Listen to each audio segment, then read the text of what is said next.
Namaskara from Srirangapatna. Over the last decade in Karnataka politics, the closer you get to elections, the louder you hear the name of one particular historical figure from here in Srirangapatna. I'm here today because Tipu Sultan has become perhaps the most polarizing figure in a poll-bound state. Treatment of Tipu Sultan has swung between extremes for a long time. Either he's venerated with celebrations of Tipu Jayanti and calls for colossal statues of him to be built, or he's outright debunked and condemned as a tyrant and a butcher. Well, for good or bad, Tipu Sultan cannot simply be wished away.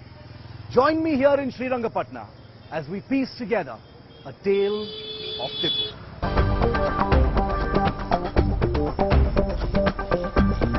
Now, one of the symptoms of the extreme politics over Tipu Sultan, and I'm telling you this story from the place where Tipu Sultan's body was actually found here in Srirangapatna, is that politics always blurs the lines. Now, the BJP tried to make it seem like Tipu Sultan had been vanquished by two Vokkalega leaders, Uri Gowda and Nanjay Gowda. Well, that entire misadventure blew up in the BJP's face because even the Archaeological Survey of India formally documents how Tipu Sultan actually died and how his body was found here. It says very clearly it was in the 4th Mysore War that the British had laid siege to this town of Srirangapatna, Tipu's capital. He had moved post-haste to the spot and in the fight fell to the bullet of a British soldier. It was here that he was identified and recovered amidst heaps of dead soldiers. And then it says, this is what the Archaeological Survey of India says, in recognition of a valiant Tipu, Colonel Wellesley set a stone tablet to mark the spot. The body of Tipu Sultan was found right here.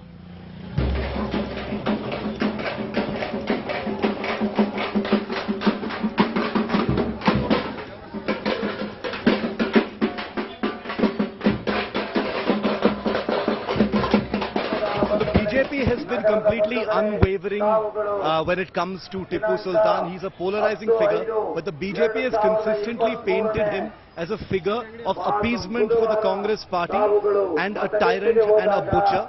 Someone who was a cruel leader who ruled with a religious iron fist, and this is despite any of the nuances in our history books and the texts that we've seen as far as the Archaeological Survey of India is concerned. This man here is the BJP candidate from Srirangapatna, which is currently a JDS stronghold. And we're going to ask him whether Tipu Sultan figures in his campaign as well. Sir, Tipu Sultan politics, Srirangapatna, what is your view, sir? Tipu ನಮ್ಮ ಧರ್ಮ ಹಿಂದುತ್ವಕ್ಕೆ ಬಹಳ ಧಕ್ಕೆ ಮಾಡಿದ್ದಾನೆ. ಇಲ್ಲಿ ನಾವು ಯಾರ್ದೋ ವಿರುದ್ಧ ಅಲ್ಲ, ನಾವು ಹಿಂದೂ ಧರ್ಮದ ಪರವಾಗಿ ಕೆಲಸ ಮಾಡ್ತಾ ಇದ್ದೇವೆ. ಮುಂದಿನ ದಿನಗಳಲ್ಲಿ ಇಲ್ಲೇನು ಅನ್ಯಾಯ ಆಗಿದೆ ಶ್ರೀ ಆಂಜನೇಯ ಮೂಡಲಾಂಜನೇಯ ಸ್ವಾಮಿಗೆ, ಅದಕ್ಕೆ ನ್ಯಾಯ ಕೊಡಿಸುವಂತ ಕೆಲಸವನ್ನ ಪ್ರಾಮಾಣಿಕವಾಗಿ ಮಾಡ್ತೇವೆ.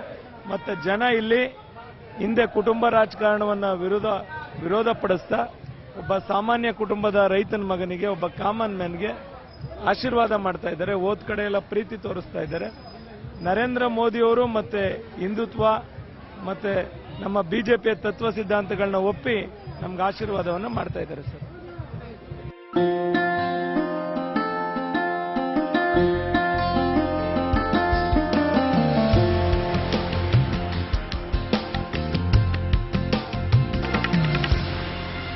When one speaks of that side of Tipu Sultan as a tyrant and a butcher, the story one most often hears is of the massacre of Mandayam Iyengars.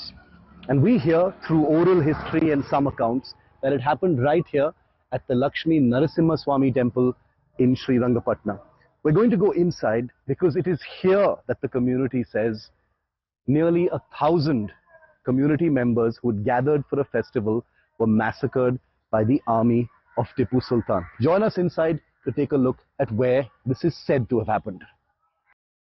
In the 18th century, the Mandayam Iyengars were an influential community, very learned, and many of them had gotten into the inner circle of Maharani Lakshmi Ammani Devi, the mother of Krishnaraj Wadiyar III, the former king of Mysore, who had been deposed by Tipu Sultan's father. Now the Maharani was on a mission to take revenge and to dethrone Tipu and install her son once again as the king of Mysore. She had sent two emissaries, Narayana and Tirumala, to liaise with the British in order to try and act against Tipu Sultan. When Tipu Sultan found out about this, the legend goes, the oral history goes, that he got his army to attack up to 1,000, anywhere between 600 and 1,200 Mandayam Iyengars, men, women and children, who had gathered in this very temple here in Srirangapatna, the Lakshmi Narasimha Swami temple, where they were celebrating the Naraka Chaturdashi festival. It was a feast, and many of them were massacred right here. It's a legend that still lives on in the memory of the community. So we've just arrived from Srirangapatnam to the town of Melkote, again in Mandya district, to get a sense from the community that lives with the memory of the persecution through its oral histories at the hands of Tipu Sultan.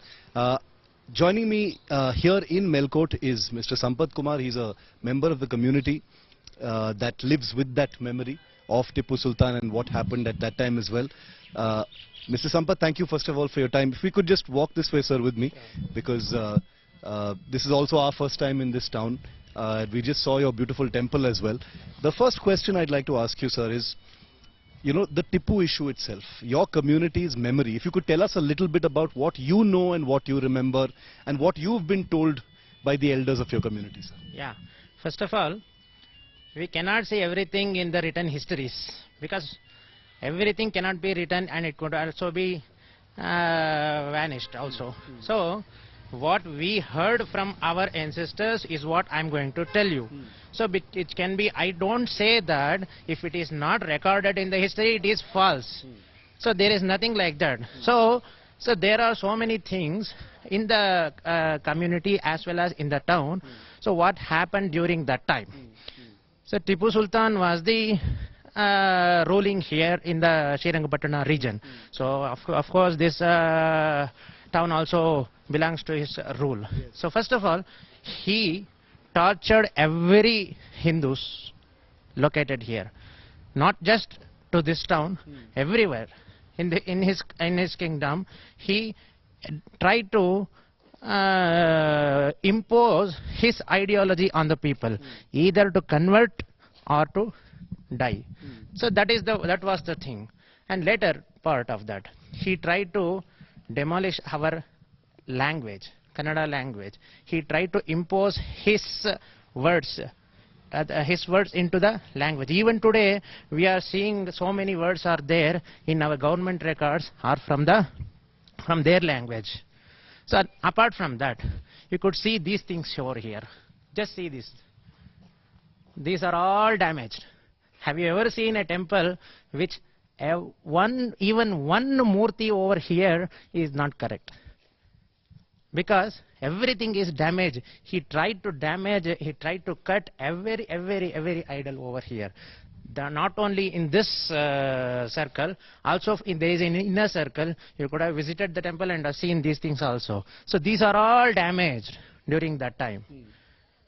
So that is the thing one. After that, there was a massive massacre by his army, his Tipu army, and he himself. In Srirangapatna, at the Lakshmi Narasimha Swami temple. We are just coming from there. Tell us what you have been told about what happens from there. And the reason I'm asking also, sir, is because, like you said, this is through oral history. There are those who argue that there is no record of anything like this happening. But what have you been told about it? I have been told about these things is, it was a Narasimha temple, and on the day of Naraka Chaturdashi, people will gather there to celebrate the Deepavali festival. On that day, he knew that there was so many peoples are joined over there, and for a feast, and it is a right time to attack them, and we can do wonders from just this, according to him, wonders, not for us. According to him, wonders in just this incident. So he utilized the situation and attacked on every Brahmins over there, and not just to limited to the Brahmins, also to all Hindus. He tortured everything. people couldn't live at their home. He tried to impose so many taxes on them. So every day they were living like a dead body. Do you feel, sir, that the memory of what happened, which is, what the incidents that you were talking about happened over 250 years ago? Are you saying that the community still lives with the memory passed down from generation to generation, even beyond what the history books have recorded, that this is told through the oral tradition from parents to children and through generations? We can only forgive today and we cannot forget. That is what I can say. Because Sampathji, the politics of Karnataka, you can always hear Tipu Sultan coming up in the politics whenever there is an election nearby. How do you and how does your community feel about that? Because there are very extreme views about Tipu Sultan. Either it is Tipu Jayanti and build statues of Tipu Sultan, or it is that he's a tyrant and a butcher and a person who massacred people. Do you think that is a fair assessment, or does there need to be a more reasonable depiction of him, because he is after all a historical figure? So every person has good qualities and bad qualities. If his good qualities are over his bad qualities, we can forgive his bad qualities and take up the good qualities. But when the bad qualities itself is at the peak and there is very, very little good qualities and it is at the bottom, how can we believe? So his qualities are fully of bad qualities, and we cannot even today look beyond them. Today they are using it as a political influence for them, and it is none. Some are celebrating his highlighting, and he is a Swatantra Senani, like that they are saying, and never he himself fought for his kingdom, not for us. That is what I can say. You are not comfortable with the politics surrounding Tipu, no. But the truth, you say that as far as you are concerned, your community is concerned, the truth is what you believe has happened. Of course, of course. Okay. Sampath Kumarji, thank you very much for speaking to India today. I appreciate it. I know this is a difficult topic for you and your community because the memories of it are very painful. He's been extremely kind in sharing that with us. Many of the people from the community we actually spoke to in Melkot today, didn't want to bring up those painful memories of the past that have been passed down from grandmothers and great-grandmothers, down the years.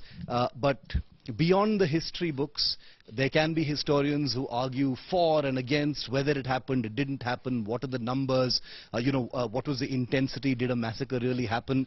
The fact is, there is a community here in Karnataka that lives with that memory. So the question is, can they be denied that memory of Tipu Sultan?